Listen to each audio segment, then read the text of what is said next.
Il y a une image qui me revient toujours quand on parle du ciel. Un médecin tient une lame de verre sous un microscope. Sur cette lame, une goutte de sang, la vôtre. À l'écran, c'est rouge, vivant, parfaitement banal. Et puis, il zoome, encore. Et là, dans ce rouge chaud, vous réalisez quelque chose d'insupportable et de fascinant à la fois. Chaque atome de fer qui fait battre, votre cœur a été cuisiné dans le ventre d'une étoile qui a explosé, s'est déchiré, a vomi sa matière dans le vide, puis a fini par se recoller ailleurs, jusqu'à devenir vous. Satisfaction. Oui, le titre ne ment pas. On va vraiment compter les étoiles, et on va le faire pour de vrai. Intérêt. Parce que cette goutte minuscule est déjà une carte au trésor cosmique. Mais l'image se retourne, et là vient le malaise. Sur vos cils, en ce moment même, vivent des acariens invisibles, des petites bêtes, qui mangent les restes de votre peau pendant que vous rêvez d'infini. Des créatures minuscules qui, si vous pouviez les voir, vous dégoûteraient. Alors même que vous êtes fabriqué de poussière d'étoiles. Le sublime et le répugnant partagent le même visage. Maintenant, respirez. Levez les yeux. Parce que la question « Combien d'étoiles existent réellement dans l'univers ?» est l'une de ces questions qui ont l'air d'un simple chiffre et qui se transforment en labyrinthe. Ce n'est pas juste un nombre, c'est une chasse, une enquête, un jeu de pistes où chaque réponse ouvre une porte. Sur une salle plus grande, plus sombre, plus froide, imaginez que vous soyez dehors la nuit, loin des villes. Vos yeux accrochent quelques milliers d'étoiles. À peine, le cerveau se dit « Ok, j'en vois beaucoup ». Mensonge. Vos yeux ne voient qu'un vernis. Un échantillon ridiculement petit, un confetti. Le ciel que vous voyez n'est pas l'univers. C'est l'univers filtré par l'épaisseur de votre cornée, par la faiblesse de vos bâtonnets, par l'atmosphère qui tremble, par la poussière qui masque. Vous êtes un témoin myope dans une cathédrale. Alors comment on fait pour compter ce qu'on ne peut pas voir? Voilà le premier twist. On ne compte pas les étoiles. On compte des ombres d'étoiles, des indices, des traces statistiques. Comme un détective qui n'a jamais vu le criminel, mais qui reconstruit sa silhouette grâce à une empreinte de chaussure et une goutte de boue. On commence près de chez nous, parce qu'il faut un point d'ancrage. Prenez notre galaxie, la Voie lactée. Un disque immense, un halo, une barre centrale, des bras spiralés comme des griffures. Combien d'étoiles là-dedans? On donne souvent un chiffre.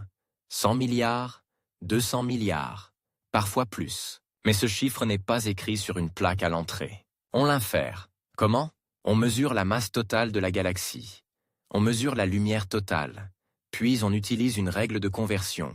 En gros, si une galaxie brille comme ça, et si ces étoiles ont statistiquement tel type de masse, alors elle doit contenir tant d'étoiles. C'est un peu comme estimer le nombre de grains de riz dans une marmite en pesant la marmite et en supposant la taille moyenne des grains. Sauf que là, la marmite fait 100 000 années-lumière de diamètre, et les grains de riz sont parfois si petits et si froids qu'ils ne brillent presque pas. Et voici le deuxième twist. La plupart des étoiles ne ressemblent pas à ce que vous imaginez. Quand on dit étoile, votre cerveau dessine un soleil. Gros, jaune, éclatant. Erreur. Les stars de l'univers, littéralement, les vedettes, sont des naines rouges. Petites, froides, discrètes. Elles brûlent lentement, comme des braises, et peuvent survivre des milliers de milliards d'années. Elles sont tellement faibles qu'à grande distance, elles disparaissent dans le bruit. Donc plus vous regardez loin, plus vous manquez justement la catégorie d'étoiles la plus nombreuse. Autrement dit, quand vous regardez une galaxie lointaine, vous ne voyez pas toutes ces étoiles. Vous voyez surtout ces plus grosses ampoules. Les étoiles massives, très lumineuses, très rares et très éphémères. Les géantes bleues qui vivent quelques millions d'années et meurent violemment. Ce sont des feux d'artifice qui trompent les statistiques. Le décor s'illumine, et vous croyez que la salle est pleine. Mais les gens les plus nombreux sont assis dans l'ombre. Alors on corrige. On utilise des fonctions de luminosité, des distributions de masse stellaire, des modèles d'évolution. On prend ce qu'on voit et on extrapole ce qu'on ne voit pas. C'est là que la rigueur devient vertigineuse. Compter les étoiles revient à modéliser l'invisible. Maintenant, élargissons le cadre. Parce que même si vous aviez le nombre exact d'étoiles dans la Voie lactée, ça ne vous dit rien sur l'univers entier. Il faut connaître le nombre de galaxies, et là, le sol se dérobe. Quand les grands télescopes ont pointé une région du ciel qui semblait vide, un noir sans histoire, ils ont fait une chose presque indécente. Ils ont gardé l'œil ouvert plus longtemps, beaucoup plus longtemps, jusqu'à ce que le noir saigne de la lumière. Et dans ce minuscule carré de ténèbres, sont apparues des milliers de galaxies, pas des étoiles isolées, des îles entières, chacune avec ses milliards d'étoiles. Le vide était un mensonge, encore. À ce moment-là, l'univers n'a plus l'air d'un paysage. Il a l'air d'une infestation. Oui, le mot est volontairement répugnant. Une prolifération, une pullulation d'îles lumineuses qui se cachent derrière un voile de distance. Si vous aviez un microscope cosmique, l'espace ne serait pas un désert.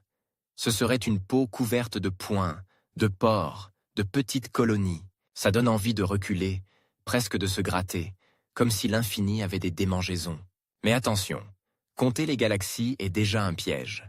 Parce que les galaxies ne sont pas toutes des spirales majestueuses comme dans les posters. Beaucoup sont des naines, des morceaux, des grumeaux de matière qui brillent à peine. Certaines sont tellement faibles qu'elles se confondent avec le fond, d'autres sont cachées derrière des nuages de poussière. Et plus on va loin, plus l'expansion de l'univers étire leur lumière vers le rouge, l'affaiblit, la rend plus difficile à attraper.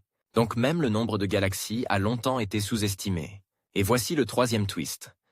À mesure que nos instruments s'améliorent, l'univers gagne des galaxies. Pas parce qu'il en crée aujourd'hui sous nos yeux, mais parce que notre filet devient plus fin. On attrape des poissons plus petits, on réalise qu'on pêchait avec un grillage trop large. À partir de là, la méthode générale ressemble à ceci. Estimer combien de galaxies existent dans l'univers observable. Estimer combien d'étoiles contient une galaxie typique, ou plutôt une distribution de galaxies de tailles différentes. Multiplier, tout en corrigeant pour ce qu'on ne voit pas. Vous sentez venir le vertige, parce que la multiplication dérape vite. Prenons une image mentale. Supposez qu'une galaxie moyenne contienne 100 milliards d'étoiles. Gardez en tête, moyenne est un mot dangereux. Si l'univers observable contient 100 milliards de galaxies, alors on obtient 10 000 milliards d'étoiles. Ce nombre a une forme. 1022. Un 1 suivi de 22 zéros. Déjà, votre cerveau décroche. Essayez d'écrire ce chiffre en toutes lettres. C'est une phrase, pas un nombre. Mais la réalité n'aime pas les moyennes. La réalité aime les distributions. Les galaxies géantes existent. Certaines contiennent des milliers de milliards d'étoiles. Mais elles sont rares. Les galaxies naines sont très nombreuses. Mais chacune contient peu d'étoiles. Alors on doit intégrer tout ça, additionner des populations, pondérer. Et surtout, accepter que plus on devient précis, plus l'incertitude change de nature. Parce que l'incertitude n'est pas seulement « on ne sait pas si c'est 1022 ou 2022 », l'incertitude est aussi « combien d'étoiles sont mortes depuis ?» Oui, parce que la lumière que vous voyez est un message du passé. Quand vous regardez une galaxie à 10 milliards d'années-lumière, vous la voyez telle qu'elle était il y a 10 milliards d'années. Une partie des étoiles que vous comptez n'existe plus aujourd'hui. Elles ont explosé, se sont effondrées, se sont transformées en naines blanches, étoiles à neutrons, trous noirs. Donc, selon ce que vous entendez par « existant réellement », vous comptez soit les étoiles qui ont existé à un moment donné dans l'histoire de l'univers observable, soit les étoiles qui existent maintenant, dans un maintenant cosmique impossible à synchroniser. Soit les étoiles qui existent au moment où leur lumière nous atteint, même le verbe « exister » se met à glisser. Et pourtant, on peut raconter une histoire cohérente. Accrochez-vous. On va bâtir le chiffre comme on bâtit une cathédrale. Pierre par pierre, estimation par estimation, sans se mentir sur les zones d'ombre. Revenons à l'univers observable, cette bulle de ce que la lumière a eu le temps de nous apporter depuis le début. Ce n'est pas tout l'univers. C'est juste la portion dont nous pouvons, en principe, recevoir des informations. Imaginez une sphère autour de nous, dont la frontière recule à la vitesse que permet l'histoire cosmique. Au-delà, il y a peut-être encore des galaxies, des étoiles, peut-être une infinité, mais au-delà, c'est hors de portée. Comme un continent derrière un mur de brouillard que la lumière n'a pas encore traversé. Donc, quand vous entendez un chiffre, souvenez-vous. C'est le chiffre pour l'univers observable. Et dans cette bulle, l'ordre de grandeur le plus souvent évoqué pour le nombre total d'étoiles est gigantesque. Quelque part entre 1022 et 1024, entre 10 000 milliards de milliards et 1 million de fois plus, Un facteur 100, oui. Ça a l'air énorme comme incertitude, et ça l'est. Mais ce n'est pas une incertitude faible. C'est une conséquence logique du fait qu'on compte les choses les plus nombreuses en méicina, utilisant des instruments qui ne voient que les plus brillantes. Pour que ce soit concret, faisons une expérience mentale. Imaginez une plage la nuit. Des gens y sont disséminés, certains ont des lampes torches très puissantes, d'autres ont juste un briquet. Et beaucoup, la majorité, n'ont rien. Vous êtes sur une falaise, loin, avec des jumelles. Vous comptez les lumières visibles et vous concluez. Il y a 200 personnes. En réalité, il y en a 20 000. Les briquets, vous ne les voyez pas. Les silhouettes sans lumière, encore moins. Vous venez de faire un recensement cosmique standard. Et voici la montée dramatique de notre enquête. Plus on se rapproche de la vérité, plus l'univers devient sale au sens optique. Il y a de la poussière qui avale la lumière, des galaxies qui se superposent, des objets confondus. Des étoiles qui ne sont pas des étoiles mais des noyaux galactiques actifs. Des lentilles gravitationnelles qui trichent en grossissant certains objets et en cachant d'autres. Le cosmos n'est pas un tableau propre, c'est une scène de crime. Alors les astronomes utilisent plusieurs comptages en parallèle. Ils comptent la lumière totale de fond, l'éclat cumulé de toutes les galaxies, même celles trop faibles pour être résolues individuellement. Il compare ce fond lumineux à ce qu'on obtient en additionnant les galaxies détectées. S'il manque de la lumière, c'est qu'il manque des galaxies, donc des étoiles, ou qu'une partie est absorbée par la poussière et réémise autrement. Et là, une idée terriblement belle apparaît.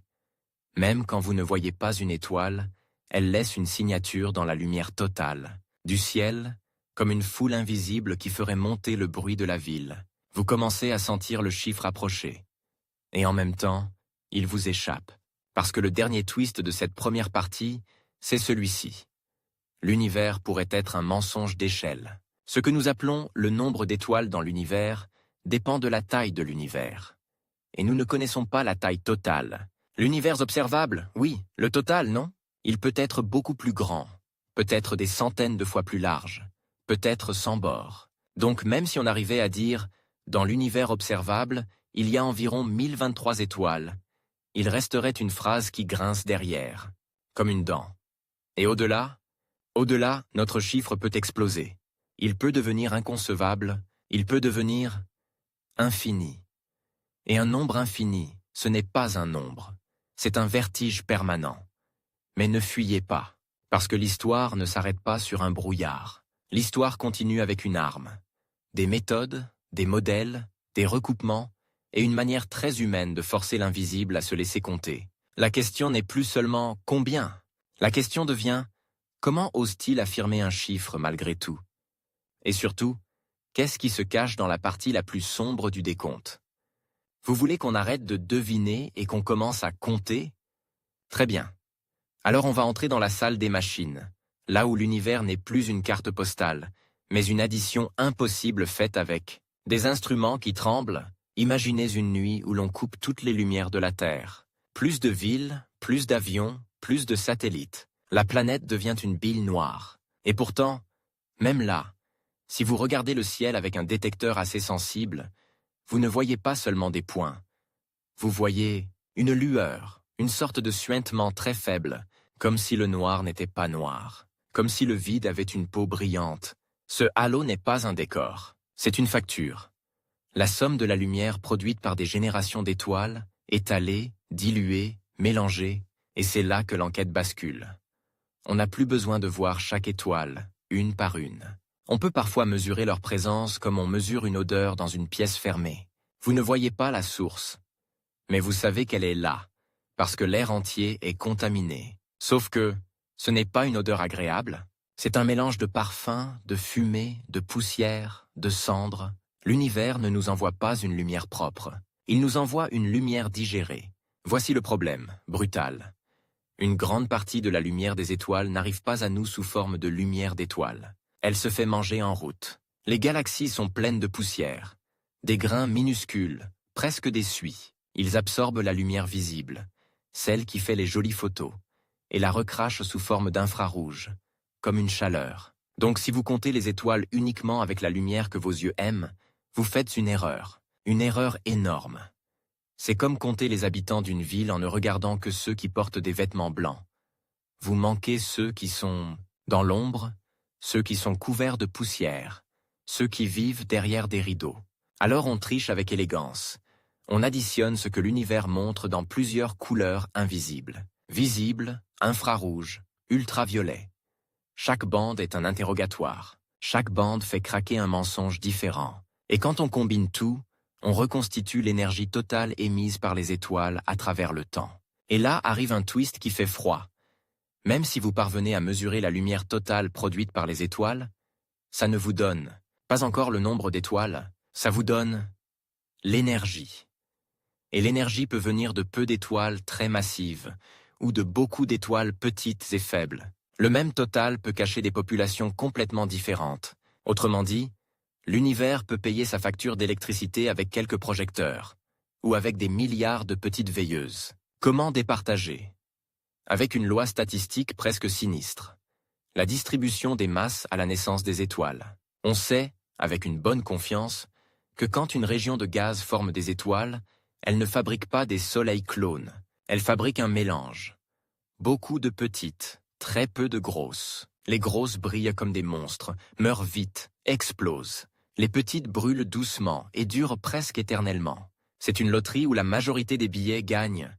Un gain minuscule, mais pour une durée absurde. Et c'est ici que la tension monte, parce que cette loi n'est pas gravée dans le marbre du ciel. Elle est déduite.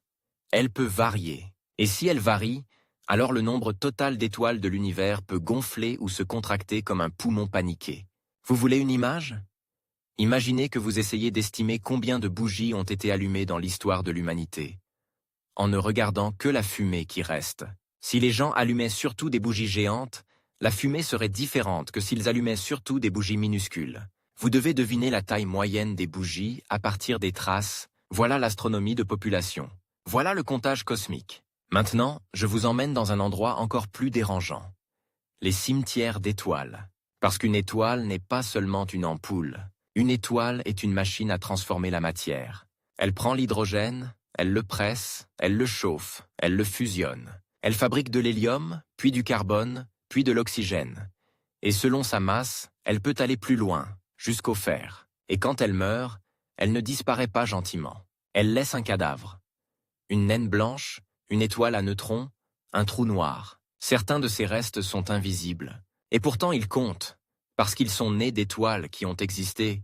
Donc une manière de compter les étoiles, c'est de compter leurs ossements. Mesurer combien de matière de l'univers est enfermée aujourd'hui dans des étoiles encore vivantes.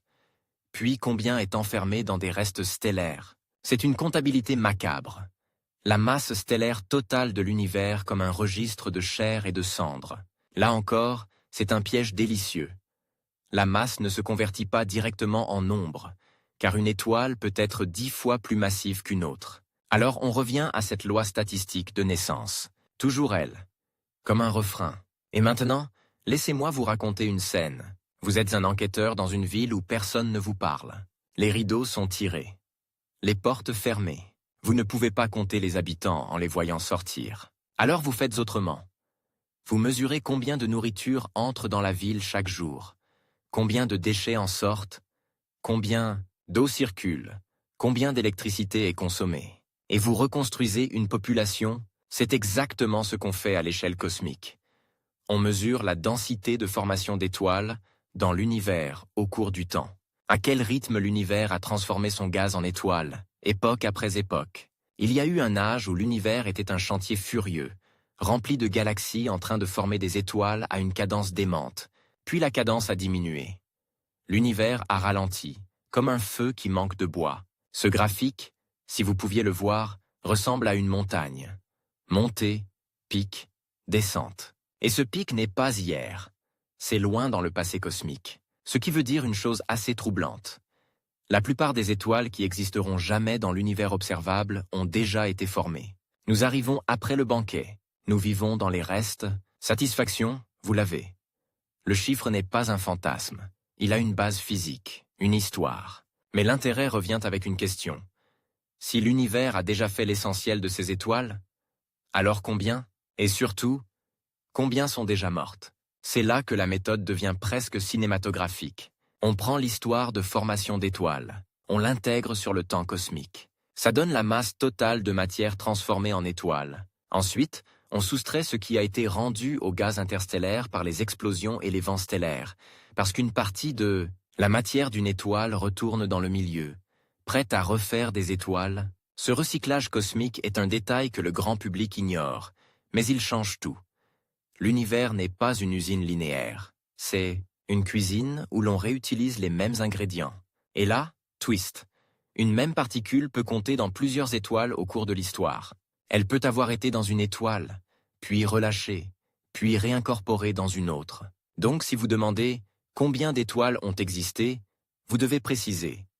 Vous comptez des individus, pas la masse cumulée. C'est comme si vous comptiez le nombre de pains cuits dans une boulangerie, alors que la farine peut être recyclée dans des croûtons. Puis dans une farce, puis dans un autre pain, l'univers est un chef obsessionnel qui ne jette presque rien. Maintenant, la partie la plus glauque.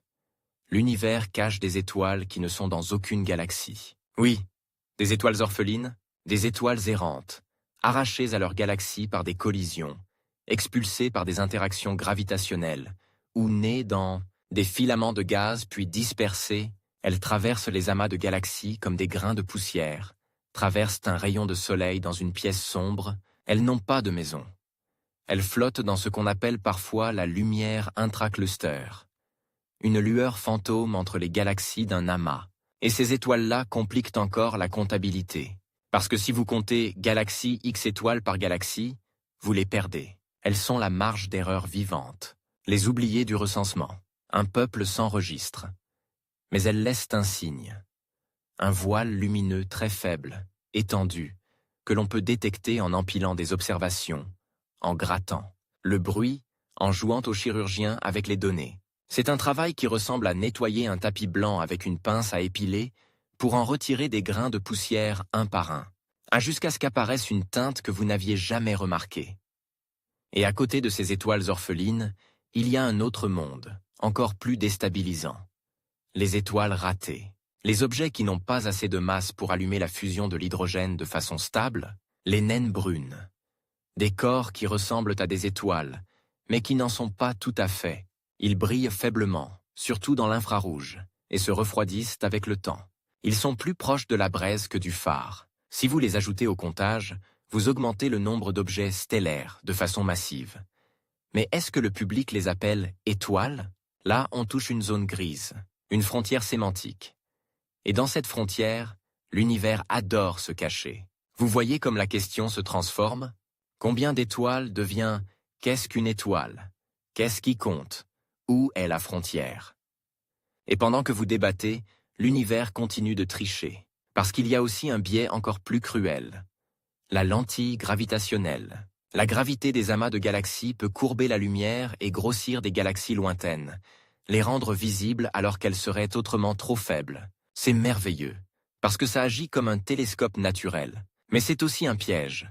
Cela déforme les statistiques. Vous croyez voir un échantillon normal, mais vous voyez un échantillon amplifié, sélectionné. Comme si, dans votre enquête de population, vous n'interrogiez que les habitants dont la voix porte le plus loin. Alors on doit corriger encore, toujours corriger. À ce stade, vous pourriez vous dire, bon, tout ça est tellement incertain qu'on n'aura jamais de chiffres. Et c'est là que je vous donne un pivot narratif. On n'a pas un chiffre unique, on a une fourchette. Mais cette fourchette est déjà un monstre. Quand les astronomes combinent le nombre de galaxies visibles et la correction pour celles trop faibles, la distribution des masses et luminosités des galaxies, l'histoire de formation d'étoiles, la lumière totale de fond dans différentes longueurs, d'onde, la masse stellaire totale mesurée aujourd'hui, et les corrections pour la poussière, les orphelines, les restes, ils convergent vers une idée. Le nombre total d'étoiles dans l'univers observable est si grand qu'il défie l'intuition humaine. On parle typiquement d'un ordre de grandeur autour de 1022 à 1024. Mais je ne veux pas vous laisser avec une simple puissance de 10, froide comme une plaque d'acier. Je veux que vous la sentiez. 1022. C'est comme si chaque grain de sable de toutes les plages de la Terre avait des milliers de galaxies à l'intérieur. Et dans chaque galaxie des milliards de soleils. Et 1024, c'est encore 100 fois plus que déjà impossible. Et pourtant, Cette fourchette peut être trompeuse pour une raison que presque personne n'imagine. Parce que même dans l'univers observable, nous ne voyons pas tout ce qui est là, maintenant.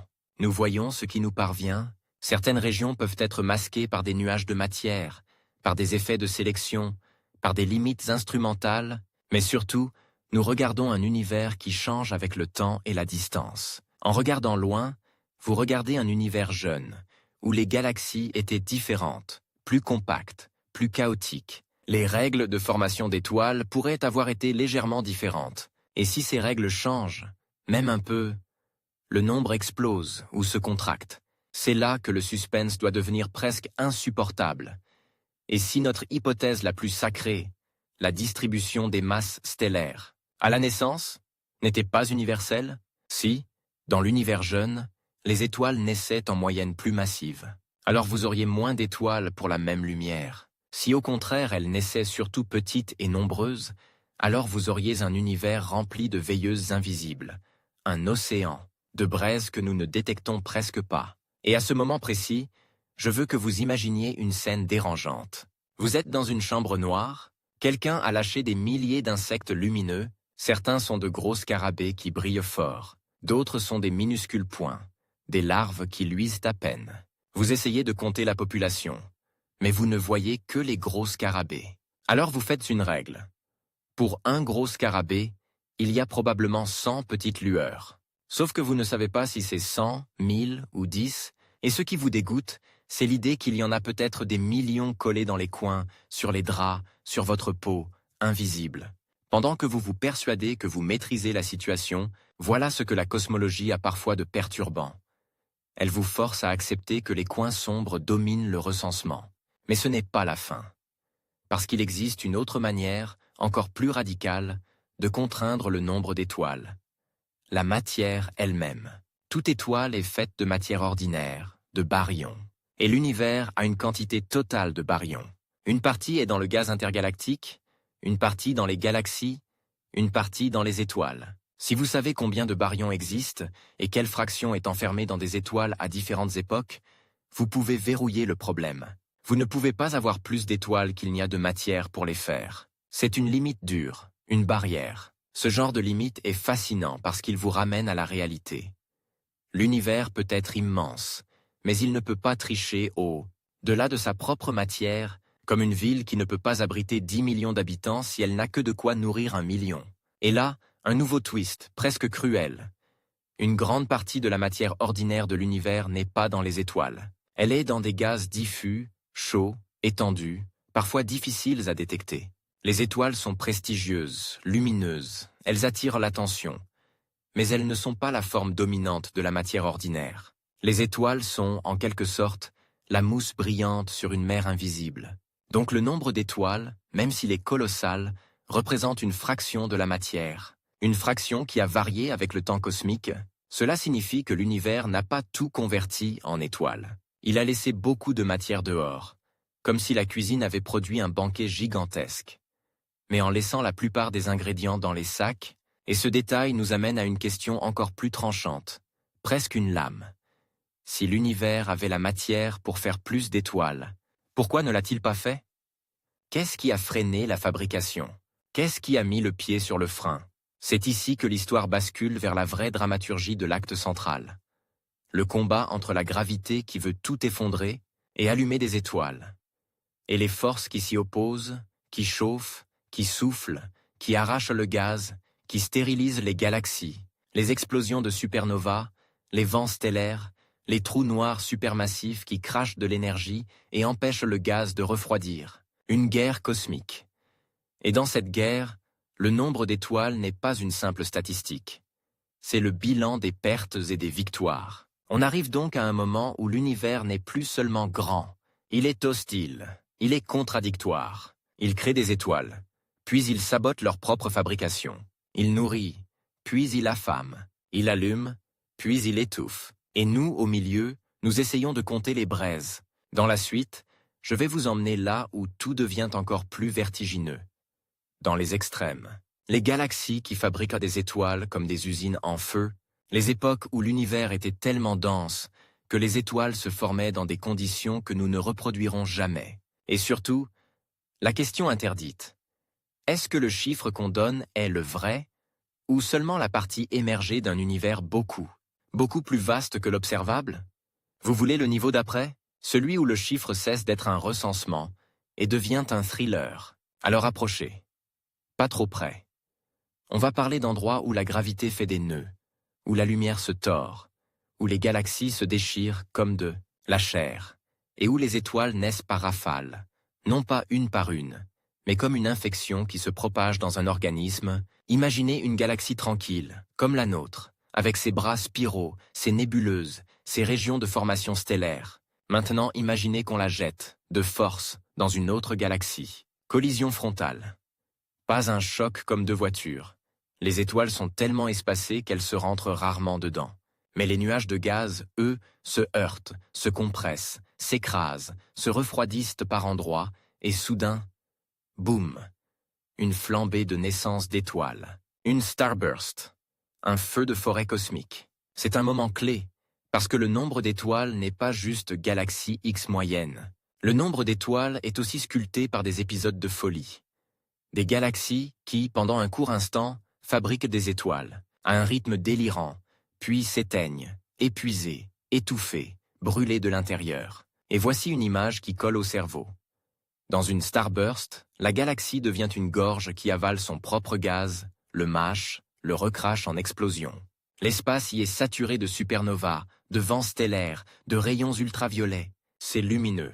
Et c'est sale. Une cuisine où ça fume, où ça colle, où ça éclabousse. Le sublime, encore une fois, a une texture dégoûtante. Pourquoi je vous raconte ça? Parce que ces épisodes extrêmes dominent parfois le bilan. Ils peuvent fabriquer une fraction énorme des étoiles d'une galaxie en très peu de temps. Donc, quand on reconstruit l'histoire du nombre total d'étoiles, on doit prendre en compte ces crises, ces accès de fièvre. L'univers n'a pas une production stable. Il a des convulsions. Maintenant, on franchit une autre porte. L'univers jeune. Si vous pouviez remonter le temps, vous verriez un cosmos plus dense, plus compact, plus violent. Les galaxies n'avaient pas la politesse des spirales bien dessinées, elles étaient des grumeaux chaotiques, des amas de gaz qui s'effondraient, fusionnaient, se déchiraient. Et c'est à cette époque que l'univers a atteint son âge d'or de formation d'étoiles. La période où, globalement, il fabriquait des étoiles plus vite qu'à toute autre époque. Sauf que, on ne voit pas l'univers jeune comme on voit une photo, on le voit à travers un filtre cruel. La distance. Sa lumière est étirée vers le rouge, affaiblie, fragmentée. Et dans cette pénombre, un phénomène s'invite comme un personnage de film d'horreur. La rayonisation. C'est un moment historique cosmique où l'univers, après avoir été rempli d'hydrogène neutre qui absorbait la lumière, a fini par être nettoyé par les premières sources lumineuses, étoiles et galaxies, qui ont ionisé ce gaz, le rendant transparent à certaines longueurs d'onde. Avant cette époque, l'univers était comme une pièce pleine de fumée opaque. La lumière se perd. Après, la fumée se dissipe en partie. Et maintenant, twist énorme. Si vous cherchez combien d'étoiles, les toutes premières étoiles sont une énigme presque insoluble, parce qu'elles ne ressemblent probablement pas aux étoiles d'aujourd'hui. Elles se sont formées dans un univers quasiment sans métaux, tout ce qui n'est ni hydrogène ni hélium. Or, ces éléments lourds facilitent le refroidissement du gaz, et le refroidissement permet de fragmenter les nuages et former des étoiles plus petites. Sans métaux, le gaz refroidit mal. Donc il a tendance à s'effondrer en objets plus massifs. Autrement dit, les premières étoiles pourraient avoir été, en moyenne, beaucoup plus grosses, des monstres. Des géantes extrêmement lumineuses, très courtes, qui meurent vite. Si c'est vrai, alors l'univers primordial a pu produire énormément de lumière avec relativement peu d'étoiles. Et si c'est faux, alors l'univers primordial a pu produire une armée d'étoiles petites, faibles, invisibles, dont la trace est plus subtile. Et voici le point où l'angoisse grimpe. Ce choix change le chiffre final. Ce n'est pas un détail, c'est un levier. Pour vous faire sentir la violence de ce levier, imaginez deux versions de la même scène. Une ville vue de loin la nuit. Dans la première version, la ville est éclairée par quelques écrans publicitaires gigantesques. Dans la deuxième, elle est éclairée par des millions de petites fenêtres. La luminosité totale, vue de la colline, pourrait être la même. Mais la population, le nombre de sources, n'a rien à voir. Et vous Vous êtes sur la colline, à 10 milliards d'années-lumière, en train d'essayer de deviner. À ce stade, on pourrait croire qu'on est condamné à l'incertitude. Mais c'est là que le récit prend un virage. L'univers laisse des indices supplémentaires, et ils ne sont pas visuels. Parlons du métal, justement. Chaque étoile massive qui meurt enrichit le milieu en éléments lourds. Au fil du temps, l'univers se pollue chimiquement. Carbone, oxygène, silicium, fer.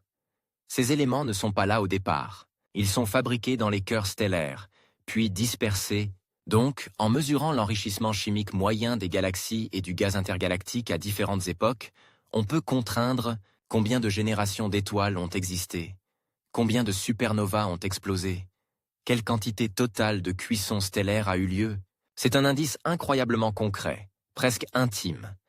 Le cosmos a une odeur chimique, une trace de cuisine brûlée, et cette trace dit « Il y a eu tant de fournaises ». Mais encore une fois, twist, toutes les étoiles ne contribuent pas pareil à cette pollution. Les petites étoiles vivent trop longtemps.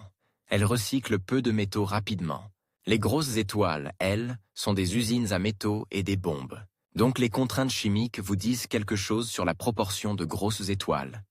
Ce qui revient, encore et toujours, à cette distribution des masses à la naissance. Le refrain revient, mais maintenant il a des dents. Vous voyez la structure ? L'univers a plusieurs portes d'entrée vers le même problème. La lumière totale, la masse totale, la chimie totale. Et chacune vous pousse vers une réponse compatible, comme trois témoins qui racontent la même scène avec des détails différents. C'est comme ça qu'on resserre la fourchette.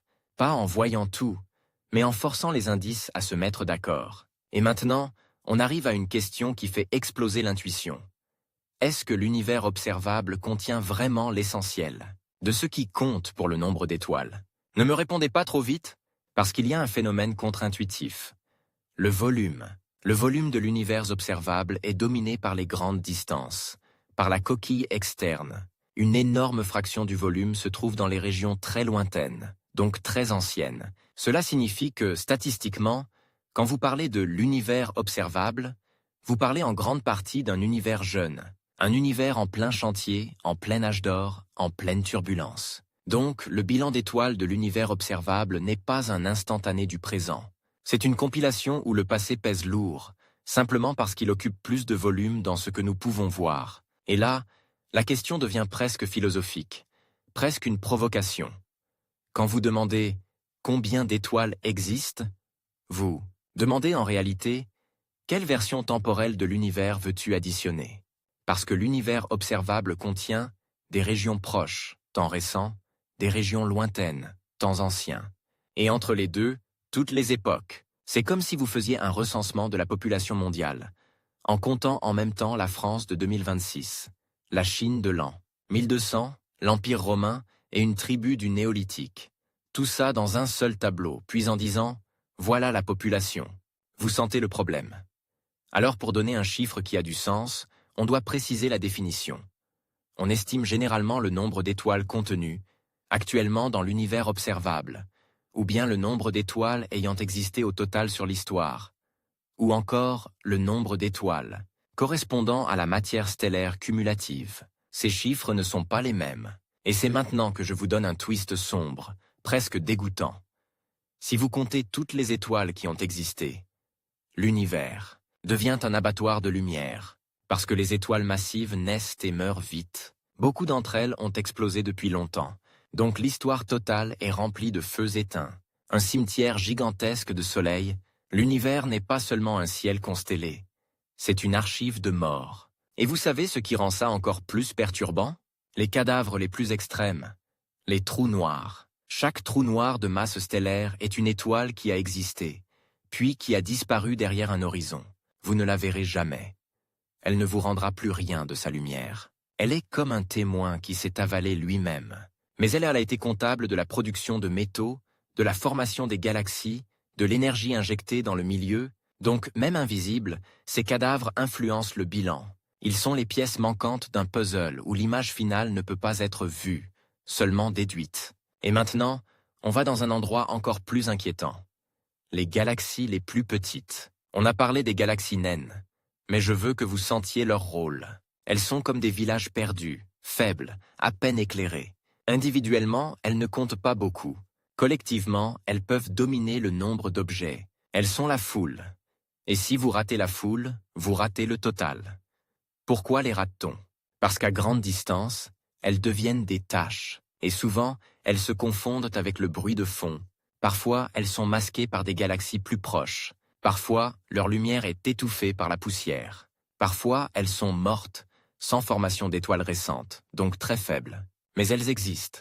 Elles forment un bas de distribution, qui peut contenir une quantité non négligeable d'étoiles, surtout si vous en avez énormément. C'est l'effet fourmilière. Chaque fourmi compte peu, mais la colonie change le paysage. Et voici un twist de plus. Il existe probablement une limite théorique et observationnelle à la petitesse des galaxies qui peuvent survivre, parce que l'univers est rempli de forces qui les détruisent. Marée gravitationnelle, radiation, vent, collision. Beaucoup de petites galaxies ont été déchirées et absorbées par des plus grandes, donc une partie de la population de galaxies naines du passé n'existe plus. Elle a été mangée. Ces étoiles, elles, ont été incorporées ailleurs, parfois expulsées en étoiles orphelines, parfois dissoutes dans des halos stellaires. Cela signifie que le nombre d'étoiles présents aujourd'hui est le résultat d'un cannibalisme cosmique. Les grandes galaxies sont des cimetières et des digestifs. Elles sont faites d'étoiles qui ont appartenu à d'autres, et là, au cœur de ce cannibalisme, surgit un personnage encore plus dérangeant.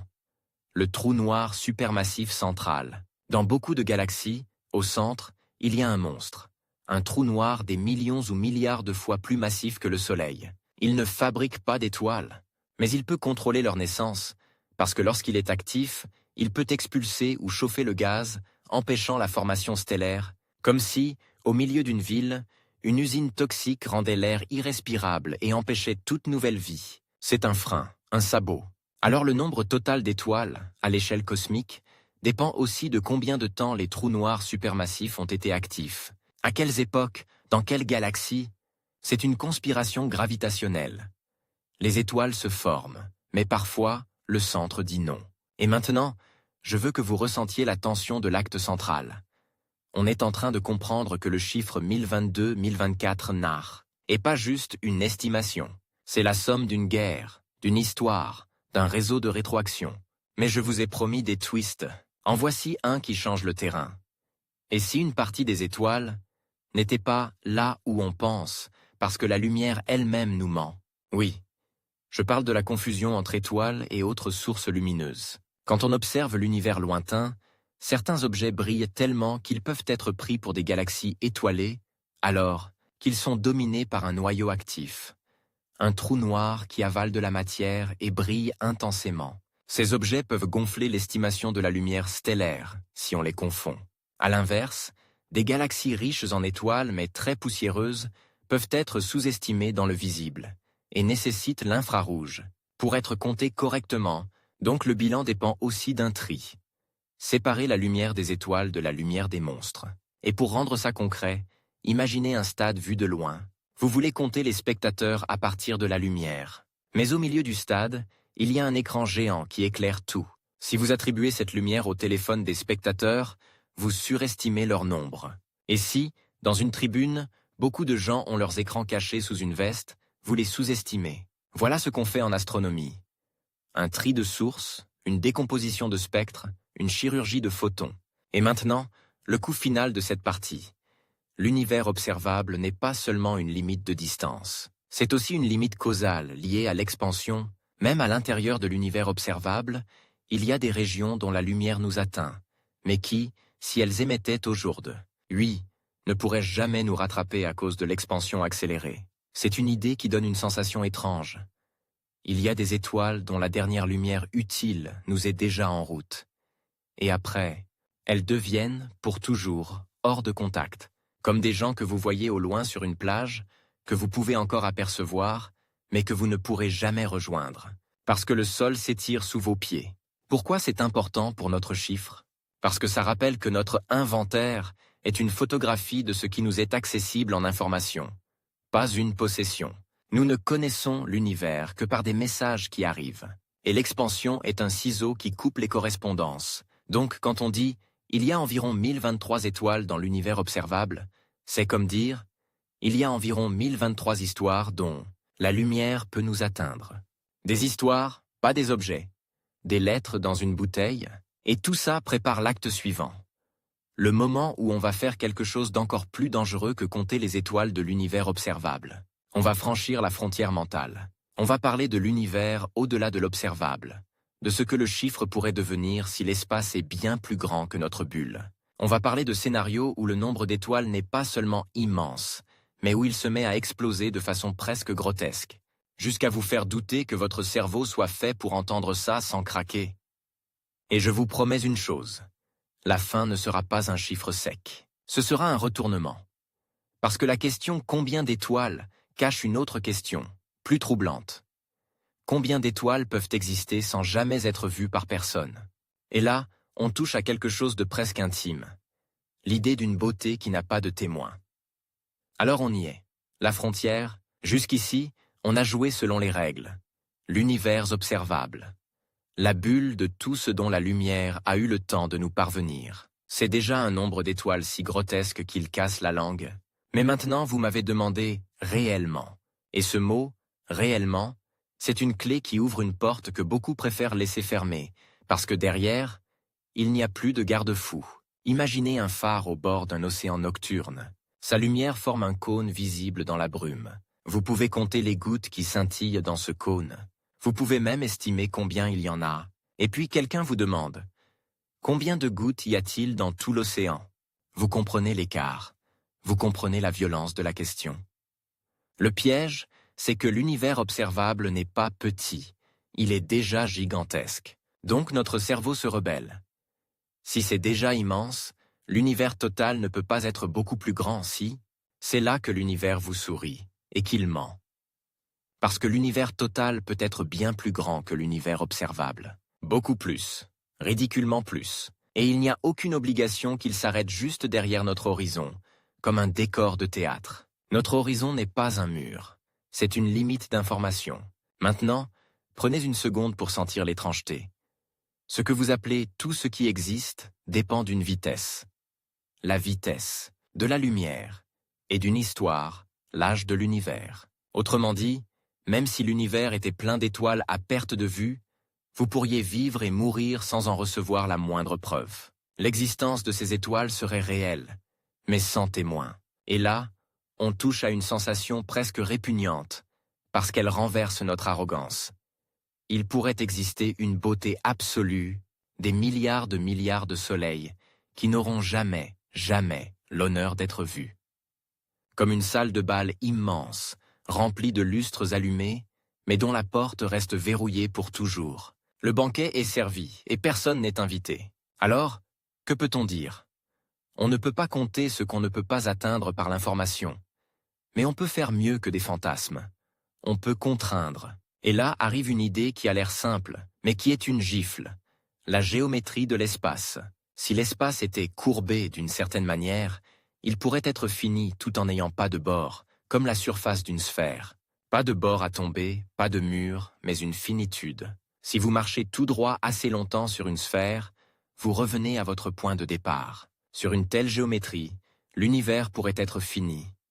Donc le nombre total d'étoiles serait énorme mais fini. À l'inverse, si l'espace est plat et infini, alors l'univers peut être infini, et le nombre total d'étoiles pourrait être infini, pas très grand, infini, un gouffre sans fond. Et un infini, c'est une chose très particulière. Ce n'est pas un chiffre qu'on écrit, c'est un état mental qui vous mange. Mais attention, même si l'espace est infini, ça ne veut pas dire qu'il y a des étoiles partout. Il y a des régions où le gaz est rare, où la matière est diffuse, où rien ne se forme. Mais même si la densité d'étoiles moyenne est faible, tant que cette densité n'est pas strictement nulle, un espace infini multiplie tout jusqu'à l'infini. C'est comme dire, il y a une chance sur 1 million de trouver une pièce dans 1 kilomètre carré. Si vous avez une surface infinie, vous avez une quantité infinie de kilomètres carrés, et donc potentiellement une quantité infinie de pièces, et là, twist vertigineux. Si l'univers est infini, il ne contient pas seulement une infinité d'étoiles. Il contient une infinité de configurations, une infinité de planètes, une infinité de scènes. Et dans certaines, par pur combinatoire, il pourrait exister des copies presque identiques à des régions entières du cosmos observable. Pas parce que c'est magique, parce que l'infini a cette brutalité. Il rend rare, insignifiant à grande échelle. Mais je ne vais pas vous vendre un vertige gratuit. Revenons à ce qu'on peut dire sans délirer. On peut parler de ce que nos meilleures contraintes suggèrent. L'univers semble très proche de la platitude à grande échelle. Ce n'est pas une preuve d'infinité, mais c'est une porte entr'ouverte. Et même si l'univers est fini, il pourrait être tellement immense que, pour nous, la différence entre immense fini et infini est une plaisanterie cruelle. Comme demander à une fourmi si l'autoroute est infinie. Donc, quand vous demandez combien d'étoiles existent réellement, il y a deux réponses selon le niveau de réalité que vous exigez. Réalité accessible. L'univers observable, où l'ordre de grandeur est monstrueux, typiquement autour de 1022 à 1024 étoiles, réalité totale. Cela peut être beaucoup plus, potentiellement sans limite si l'univers est infini, ou un nombre fini mais inimaginable. Si l'univers est fini et gigantesque, mais je sens votre frustration. Ok, c'est beau, mais je veux du concret. Très bien, alors voilà comment on donne du concret à quelque chose qui, par nature, veut s'échapper. On fait une analogie d'ombre. Imaginez que l'univers observable soit une sphère de lumière autour de nous, et que l'univers total soit un stade dans lequel cette sphère n'est qu'une balle de tennis. Si le stade est 10 fois plus grand en rayon, son volume est 1000 fois plus grand. Si la densité moyenne d'étoiles est comparable, alors le nombre total d'étoiles pourrait être 1000 fois plus grand que notre estimation observable. Et 1000 fois plus grand que 1023, ça donne 1026. Un 1 suivi de 26 zéros. Et ce n'est qu'un facteur 10 sur le rayon. Vous voyez le mécanisme? Le volume explose vite, très vite. C'est une bombe mathématique. Maintenant, prenez cette bombe et ajoutez une idée encore plus dérangeante. L'inflation cosmique, cette phase où l'espace à puceau, est tiré à une vitesse hallucinante dans l'univers primordial. Une expansion qui aurait pu rendre l'univers total immensément plus vaste que la région que nous pouvons observer aujourd'hui. Cela ne garantit pas un infini, mais cela ouvre l'idée d'un dehors, tellement grand que notre horizon devient une goutte dans un océan. Et voici un twist narratif qui fait mal. Si l'univers total est immensément plus grand, alors la question « combien d'étoiles existent ?» devient presque une question de censure, parce que l'expansion et l'horizon nous coupent de la majorité de ce qui pourrait exister.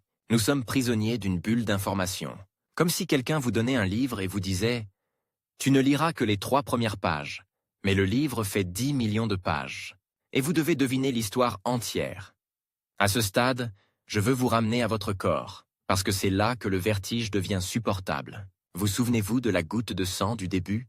De l'acarien sur vos cils? Ce mélange de sublime et de dégoût. On y revient, mais avec une torsion, dans une goutte de sang. Il y a des milliards de molécules, des milliards de structures, des milliards de collisions. Vous ne pouvez pas les compter une par une. Vous utilisez des lois, des statistiques, des moyennes, des distributions, et pourtant vous savez que le sang est réel, vous savez qu'il est là. Vous n'avez pas besoin de voir chaque particule. C'est pareil pour les étoiles? L'univers entier est trop grand pour être compté comme on compte des pièces. On le compte comme on compte une population invisible. Par ses signatures, son énergie, sa masse, son histoire, sa chimie. Et maintenant, voici le dernier twist, celui qui donne un goût étrange, presque amer. Même si je vous donnais un chiffre parfait, un chiffre vrai, il ne satisferait pas votre cerveau. Parce que votre cerveau ne sait pas aimer un nombre qui ne tient pas dans une image. On croit chercher un chiffre. En réalité, on cherche une sensation. Je comprends. Mais comprendre, ici, c'est accepter qu'on est un animal microscopique qui a appris à lire des photons vieux de milliards d'années et à en tirer une estimation d'une foule invisible. Alors je vais faire ce que les bons récits font. Je vais vous offrir une image finale, une image qui contient le chiffre sans le dire comme un simple nombre. Imaginez que chaque étoile soit un grain de sel. Maintenant, imaginez que l'univers observable soit une table noire, immense. Sur cette table, vous versez du sel. Mais pas une poignée, une avalanche, pas un sac. Des continents de sel. Les grains se répandent, remplissent les creux, s'accumulent, se collent. Et maintenant, vous prenez un microscope et vous regardez un seul coin. Vous voyez des grains, des milliers, des millions. Et vous êtes déjà écœuré par la quantité, comme face à une invasion de petits points blancs. Puis on vous dit, Ce que tu vois là, c'est moins qu'un milliardième de la table. Et vous comprenez que le dégoût n'était qu'un avant-goût? Le chiffre pour l'univers observable, c'est ça. Une avalanche d'étoiles. Et au-delà, si l'univers est plus grand, c'est un océan qui ne finit peut-être jamais. Et maintenant, je vous donne la phrase de clôture, celle qui serre la gorge, parce qu'elle renverse la question. Vous demandez combien d'étoiles existent? Mais la vraie question, celle qui vous poursuit après la vidéo, c'est combien d'étoiles existent, sans que personne, jamais, n'en reçoive la lumière. Dans ce silence, l'univers devient presque indécent. Non pas parce qu'il est vide, mais parce qu'il est peut-être si plein que notre regard n'en est qu'un accident, et c'est là que la satisfaction revient, froide et parfaite. Dans l'univers observable, l'ordre de grandeur est monstrueux, 1022 à 1024 étoiles. On a notre réponse, notre recensement possible. L'intérêt, lui, refuse de mourir. Parce que derrière notre horizon, le chiffre peut s'envoler, et personne ne peut encore lui mettre une laisse. Et le dégoût, ce mélange étrange, reste sur la peau. Cette sensation d'être un point vivant, fait de poussière d'étoiles, couvert, de petites créatures invisibles, en train de parler d'un infini qui ne nous attend pas,